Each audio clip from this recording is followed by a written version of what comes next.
लाठियों से मारा गया है। अभी ये हुआ है टीचर्स के साथ में, ये देख रहे हैं, ये हुआ है अभी। क्या हुआ नीतू मैम, क्या ये देखिए किस तरीके से, देखिए किस तरीके से प्रशासन की ट्रेन करती हुई वर्दी इसलिए उतारी ताकि आप जैसे लोग वर्दी पहन सकें, और इनकी वजह से लाखों लोग वर्दी पहनते हैं इस देश में। आप इतना डरते क्यों यार? सेशन चल रहा है, मैंने पहन के 2017 में उतार दी। अगर मर्द होते तो पहनते, मर्दानगी के लिए यूनिफॉर्म पहन के दिखाना पड़ेगा। मर्द होते तो वर्दी पहनते। शाबाश पुलिस वाले अंकल। अरे बगैर वर्दी के तुम गए होते तो कौन बड़ा मर्द है पता चल जाता। और तुम लोगों की ये जो मर्दानगी है ये सिर्फ स्टूडेंट्स, टीचर, इन्हीं लोगों पर दिखती है। नेताओं के सामने जब पहुंचते हो तो सब सरेंडर कर जाते हो। एक नहीं अनेकों बार देखा गया है नेताओं के सामने, अनपढ़ नेताओं के सामने सरेंडर करते हुए तुम लोगों को। सिपाही, अरे दीपक एक गाना बजाएंगे उसमें तुमको ठुमका लगाना। आज नहीं ठुमका लगाओगे तो सस्पेंड कर दिए जाओगे। बाबा हरिहर नाथ सोनापुरा में होली है। आ गया ना मर्दानगी का स्वाद।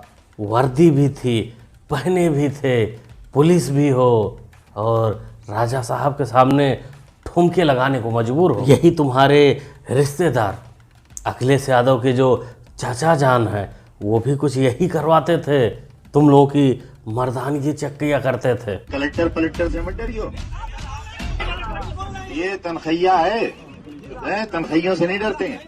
और देखें कई मायावती जी के फोटो, कैसे बड़े बड़े अफसर रुमाल निकाल के जूते साफ कर रहे हैं।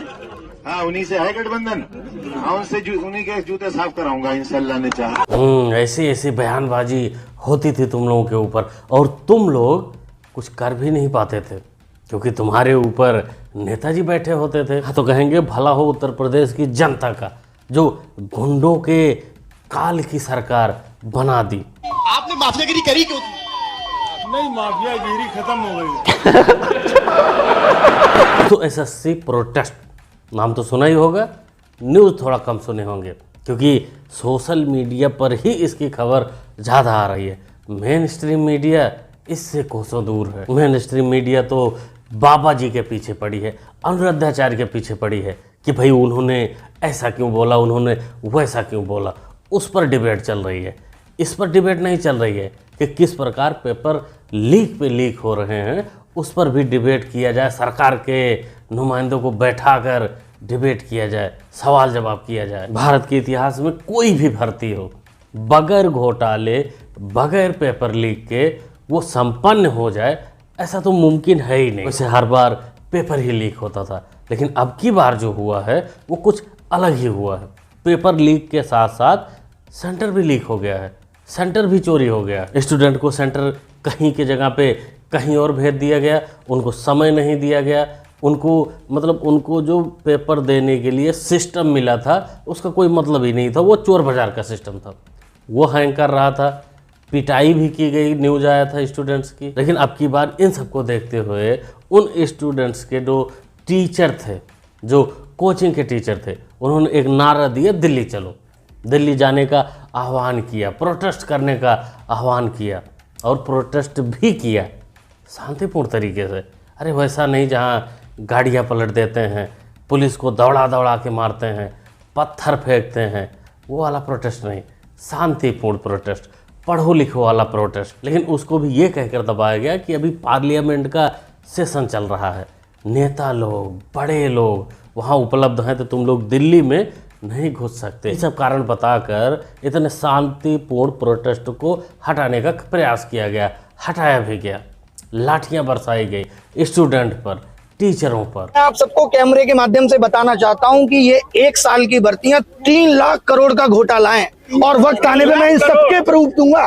3 लाख करोड़ के घोटाले। आप क्या अपनी नौकरी से 50,000 रुपए की उम्मीद कर रहे हैं जहाँ इतने बड़े बड़े स्कैम चल रहे हैं? ये एडुकेटी का आना इतना आसान नहीं है। अच्छा, वो लोग शिक्षक का काम भी बता रहे हैं, वो कह रहे हैं आपका काम तो शिक्षा देना है, आप लोग आंदोलनकारी बन गए हैं। और जो बिना पढ़े लिखे नेता है वो शिक्षा पे पॉलिसी बना रहे हैं। ABCD नहीं आती है बाबूजी को। पढ़ रहेगा इंडिया तभी तो विश्व गुरु बनेगा इंडिया।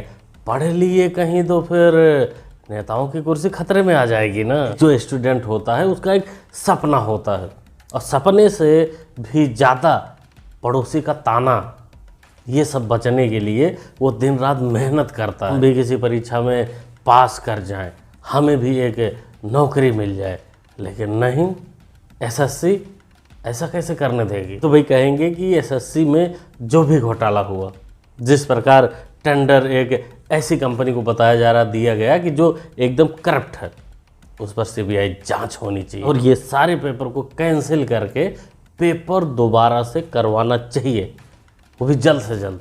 नहीं तो पता चले कि 2 साल बाद कराओ और जो 29 के हैं वो 31 के हो जाए। हमने बोला 24 तारीख वाला पेपर 60%, 25 को रिपीट हो रहा है। तो वो बोले ये तो बहुत अच्छा है। मैंने कहा कैसे? बोले इससे बच्चों को सरप्राइज हो गया, वो सोच के गए होंगे कि जो 24 में आया वो नहीं पढ़ना। तो हमने वही पूछ लिया। इतनी बेहोदी बनी की बातें कर रहे थे वो, उनको शर्म आनी चाहिए। अरे मास्टर साहब, शर्म क्यों आएगी भाई? अधिकारी को उनके बेईमानी का अपना हिस्सा तो मिल गया, तो शर्म गया तेल लेने। अब उस पैसे से, उस हिस्से से प्रॉपर्टी खरीदेंगे, विदेश घूमेंगे, लौंडे को अपने विदेश में पढ़वाएंगे जहां पेपर लीक का कोई झंझट होगा ही नहीं, और बाद में वही लड़का आएगा और एडुकेटी जैसी कंपनी खोलेगा।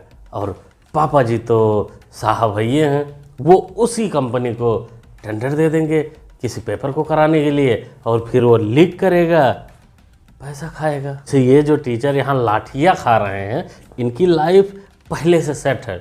इनकी बड़ी बड़ी कोचिंग इंस्टीट्यूट हैं, ये लाखों करोड़ों में कमा भी रहे हैं। ये चाहते तो घर पे बैठे रहते आराम से, इनको कोई फ़र्क नहीं पड़ता। जो स्टूडेंट अब की बार कुछ नहीं कर पाया वो दोबारा एडमिशन कराएगा, दोबारा तैयारी करेगा और दोबारा फीस देगा। लेकिन हमें लगता है कि इनका ज़मीर जिंदा है, और ये जब सोते होंगे रात में तब चेहरा सामने आता होगा उन स्टूडेंट का जो गेट से बाहर निकलते समय कहते होंगे सर अब की बार तो हम कर लेंगे। जैसे एक माँ बाप का सपना होता है कि उसका बच्चा एक नौकरी में जाए, अच्छे पद पर जाए, वैसे भी एक कोचिंग सेंटर चलाने वाला का भी सपना होता है कि हमारे यहाँ से कोई अधिकारी बने जिससे हमारा भी नाम हो। हमारी नौकरी से उस कोचिंग वाले का बहुत बड़ा फ़ायदा नहीं होता, लेकिन उसका सीना गर्व से चौड़ा होता है कि हमारा पढ़ाया गया स्टूडेंट आज यहाँ पहुँच चुका है। दीदी अच्छा है, आपके लिए भी अच्छा होगा। आप कॉलेज में जाएंगे, वहाँ भी अच्छा करेगा। कौन सी क्लास में? कोई तो 10वीं बोल रहा था। एक ही होती है क्या? ओ, पहली बार पता चला एजुकेशन मिनिस्टर साहब को कि 10th और 10वीं दोनों एक ही होते हैं। वैसे यही नेता, पढ़े लिखे बहुत ज्ञानी नेता जो 10th और 10वीं को अलग अलग मानते हैं, यही तुम लोगों के लिए नियम बनाते हैं, स्टूडेंट के लिए नियम बनाते हैं कि स्टूडेंट को कैसे, कहाँ, कब, क्या पढ़ना है। के ऊपर हमें दया आती, ममता जूता मार भाई एसएससी ने खेला कर दिया। एसएससी ये चाह रही है कि स्टूडेंट फॉर्म भरने से पहले भी 100 बार सोचे। ये देखो मेरा स्टेटस आया है कि जो मेरे एग्जाम का सेंटर है वो अंडमान निकोबार द्वीप है। अब मैं राजस्थान से हूँ, अंडमान निकोबार द्वीप कहाँ जाऊँगा भाई मैं? इतने पैसे कहाँ से आएंगे बताओ। मिलाकर सब लोगों ने मिलकर, सारे डिपार्टमेंट ने मिलकर ही खेला किया है स्टूडेंट की ज़िंदगी के साथ। भाई इनको नौकरी देनी ही होती तो साफ सुथरे तरीके से हो जाता, लेकिन कुल मिलाकर जब भाई ऑर्डर होगा ऊपर से कि भाई भर्ती निकालना हमारी मजबूरी है, क्योंकि भर्ती निकलेंगे तभी लोग कोचिंग में जाएंगे, बाद में फॉर्म फिलअप करेंगे, फॉर्म का पैसा आएगा, मतलब तमाम चीज़ कुल मिलाकर स्टूडेंट से ही लेना है, देना कुछ नहीं है। ये बंदा कह रहा है कि इसका अंडमान निकोबार में हो गया, कोई दिक्कत नहीं। अब की बार जब कोई पेपर होगा, कोई एग्ज़ाम कंडक्ट कराएगी एसएससी, तो सीधा मंगल ग्रह पे भेजेगी, वहाँ एग्ज़ाम सेंटर सेट करेगी आप लोगों के लिए। और दोस्तों कुछ लोग ये भी कहेंगे कि एग्ज़ाम सेंटर चुनने की आज़ादी एसएससी देता है, तो आपकी बात सही भी है, एसएससी देता है। लेकिन अब की बार जो हुआ है कि लिखे कुछ और बंदे हैं, फॉर्म में फिलअप कुछ और किए हैं किसी और सेंटर के लिए, लेकिन एक दिन पहले उनको नोटिफिकेशन आता है, मैसेज आता है कि आपका सेंटर यहाँ है। तो भाई करें क्या बंदा। आगे दोस्तों इस एसएससी पेपर लीक पर मैं यही कहना चाहूँगा कि भाई सरकार किसी की भी हो, कांग्रेस की सरकार थी तब भी पेपर लीक होते थे, बीजेपी की सरकार है तब भी पेपर लीक होते। पहले एसएससी टेंडर टीसीएस को देती थी, वहाँ भी गड़बड़ी होती थी। अब वही टेंडर एक पता नहीं कौन सी एडुकेटी कंपनी को देती है, दिया, उसने भी गड़बड़ किया। और ऐसे गड़बड़ी होते रहेंगे। ये चीज़ें इतने आसानी से फिक्स होने वाली नहीं है। इलेक्शन कमीशन पूरे देश में एक साथ चुनाव करा देता है, कोई चू नहीं होता, क्योंकि वहाँ नेताओं को मिलने वाली चीज़ होती है, उनको रिजल्ट मिलने वाला होता है, तो आराम से हो जाता है। और यहाँ स्टूडेंट को रिजल्ट मिलने वाला होता है। अगर रिजल्ट मिल जाएगा तो बाद में उन्हीं नेताओं को देना पड़ेगा, उनके लिए सोचना पड़ेगा, तो इसलिए ये गड़बड़ हो जाती है। जैसे जिस दिन सरकार सिस्टम इस पेपर लीक को सीरियस लेगी, कितनी बार हुए हैं, कितनी बार प्रदर्शन हुए हैं, कभी कुछ नहीं हुआ, सब जांच करके टाल दिया जाता है। पकड़े जाते हैं इन्हीं नेताओं में से किसी एक रिश्तेदार को पकड़ा जाता है जो उसमें संलिप्त होते हैं, बाहर से कोई नहीं होता है। तो ये चीज़ें जब तक नहीं रुकेंगी तब तक कुछ नहीं होगा। ऐसे टीचर स्टूडेंट्स लाठियाँ भी खाते रहेंगे, कुछ दिन चिल्लाएंगे, शांत हो जाएंगे। क्या कहते हैं दोस्तों, क्या सोचते इस मुद्दे पर? अपना ओपिनियन कमेंट बॉक्स में ज़रूर दीजिएगा।